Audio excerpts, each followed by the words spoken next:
नमस्कार मित्रों, आज मैं आपको श्रावण मास महात्म्य का 22वां अध्याय सुनाऊंगी। मान्यता है कि इस अध्याय को सुनने मात्र से महादेव की कृपा प्राप्त होती है और महादेव की कृपा से आपकी हर इच्छा पूरी होती है। भगवान शिव बोले, हे मुनिश्रेष्ठ, श्रावण मास में कृष्ण पक्ष की चतुर्थी तिथि के दिन सभी वांछित फल प्रदान करने वाले संकट हरण नामक व्रत को करना चाहिए।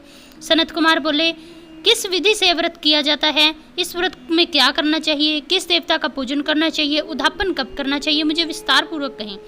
ईश्वर बोले, चतुर्थी के दिन प्रातः उठकर दंत दावन करके इस संकट हरण नामक शुभ व्रत को करने के लिए यह संकल्प करना चाहिए कि हे देवेश, आज मैं चंद्रमा के उदय होने तक निराहार रहूंगा और रात्रि में आपकी पूजा करके भोजन करूंगा। संकट से मेरा उद्धार हो।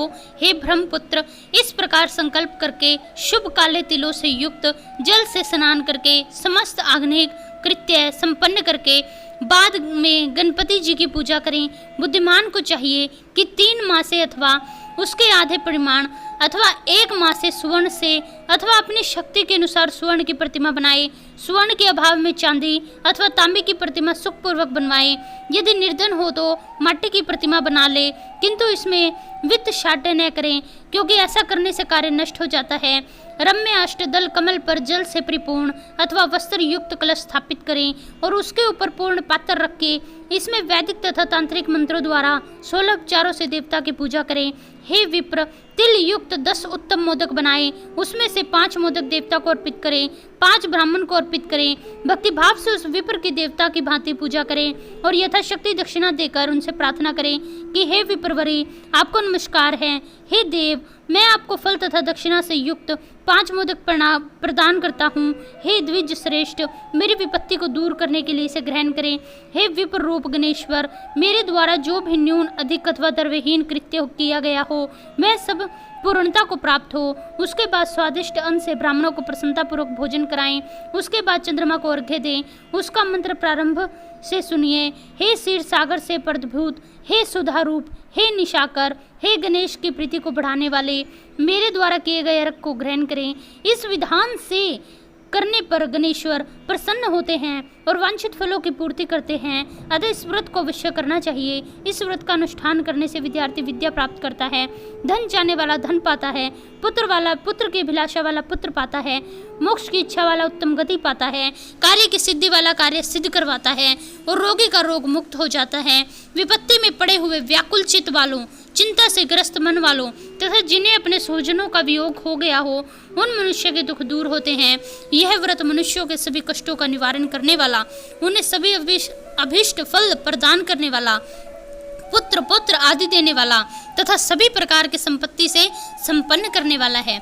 ओम नमो हे रंभाए मदमोदिताए संकट से निवारणाय स्वाहा को बोलना चाहिए। बुद्धिमान व्यक्ति को चाहिए कि इंद्र आदि लोकपालों की सभी दिशाओं में पूजा करें। अब मैं मोदक की दूसरी विधि आपको बताता हूँ।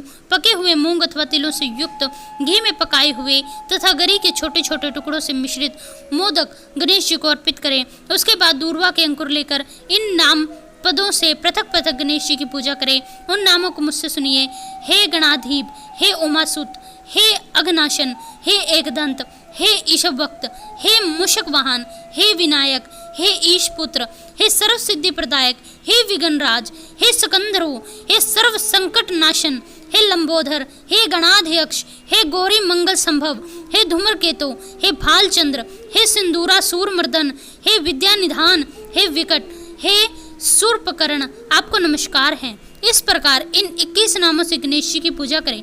उसके बाद भक्ति से नम्र होकर प्रसन्न बुद्धि से गणेश जी देवताओं से इस प्रकार प्रार्थना करें। हे विघ्नराज, आपको प्रणाम है। हे उमासुत, हे अघनाशन, जिस उद्देश्य से मैंने यथाशक्ति आज आपका पूजन किया, प्रसन्न हो शीघ्र ही मेरे हृदय स्थित मनोरथों को पूर्ण करें। हे प्रभु, मेरे समक्ष उपस्थित विविध प्रकार के समस्त विघ्नों का नाश करें। मैं यहाँ सभी कार्यों में आपकी कृपा चाहता हूँ। मेरे शत्रुओं की बुद्धि का नाश करें तथा मित्रों की उन्नति करें। इसके बाद 108 आहुति देकर होम करें। उसके बाद व्रत की संपूर्णता के लिए मोदक का वायान करें। उस समय यह कहे कि गणेश जी की प्रसन्नता के लिए मैं 7 लड्डुओं तथा 7 मोदकों का वायान फल सहित ब्राह्मण को प्रदान करता हूँ। तदंतर हे सप्तम, पुण्यदायिनी कथा सुनकर इस मंत्र के द्वारा 5 बार प्रयत्न पूर्वक चंद्रमा को अर्घ दें। क्षीरोधान वस भूत अग्नि गोत्र समुद्र भव ग्रहणारघ्य मया दत्तम रोहिणा सहित शशिन। क्षीर सागर से उत्पन्न तथा अग्नि गोत्र में उत्पन्न हे चंद्र रोहिणी सहित आप मेरे द्वारा प्रदत्त रग को स्वीकार करें। उसके बाद अपने अपराध के लिए देवता से क्षमा प्रार्थना करें और अपने सामर्थ्य के अनुसार ब्राह्मणों को भोजन कराएं। ब्राह्मणों को जो कुछ भी अर्पित किया गया हो उसके अभिष्ट भोजन को स्वयं ग्रहण करें। मौन होकर 7 ग्रास ग्रहण करें और अशक्त हो तो इच्छा पूर्ण भोजन करें।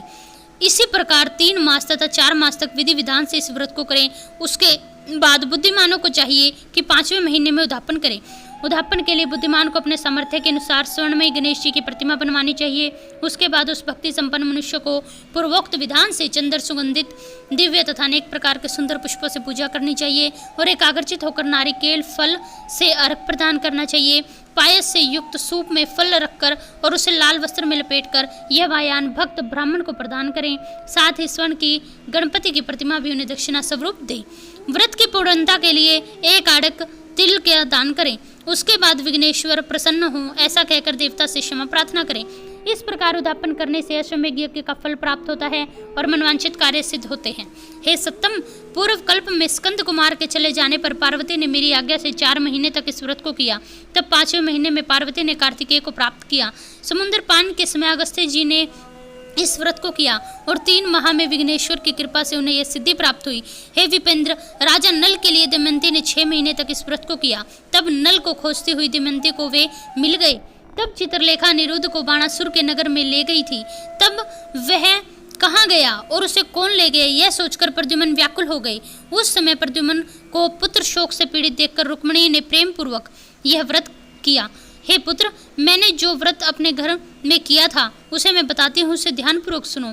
बहुत समय पहले जब राक्षस तुम्हें उठा ले गए तब तुम्हारे वियोजन दुख के कारण मेरा हृदय विदीर्ण हो गया।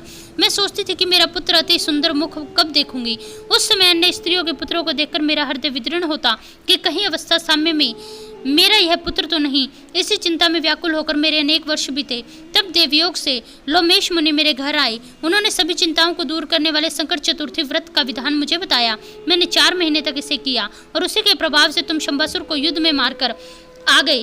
अतः हे पुत्र, इस व्रत की विधि को जानकर तुम भी इसे करो। इसे करने से तुम्हारा पुत्र तुम्हें मिल जाएगा। हे विप्र, प्रद्युम्न ने व्रत करके गणेश जी को प्रसन्न किया। तब नारद जी ने उन्होंने सुना कि अनिरुद्ध बाणासुर के नगर में है। उसके बाद बाणासुर के नगर में जाकर उससे अत्यंत भीषण युद्ध करके और संग्राम में शिव सहित बाणासुर को जीतकर पुत्र वधु सहित अनिरुद्ध को प्रद्युम्न घर ले आए। हे मुने, इस प्रकार अन्य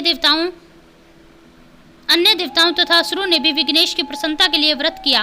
हे सनत कुमार, इस व्रत के समान सिद्धि देने वाला अन्य लोक में कोई व्रत, तप, दान और तीर्थ नहीं। बहुत कहने से क्या लाभ, इसके तुल्य कार्य सिद्धि करने वाला दूसरा कुछ भी नहीं। अभक्त, नास्तिक तथा शठ को इस व्रत का उपदेश नहीं देना चाहिए, अपितु पुत्र, शिष्य, श्रद्धालु तथा सज्जन को इसका उपदेश करना चाहिए। हे विप्रश्रेष्ठ, हे धर्मेष्ठ, हे विधि नंदन, तुम मेरे प्रिय हो तथा लोकोपकार करने वाले हो, अतः मैंने तुम्हें इस व्रत का उपदेश किया। ऐसा कहकर भगवान महादेव चुप हो गए। यहाँ श्रावण मास का यह अध्याय समाप्त होता है। यदि आप इसी प्रकार की और वीडियो पाना चाहते हैं तो मेरे चैनल को सब्सक्राइब करें, वीडियो को लाइक करें, हंसते रहें, मुस्कुराते रहें, अपने और अपने परिवार वालों का ध्यान रखें। धन्यवाद।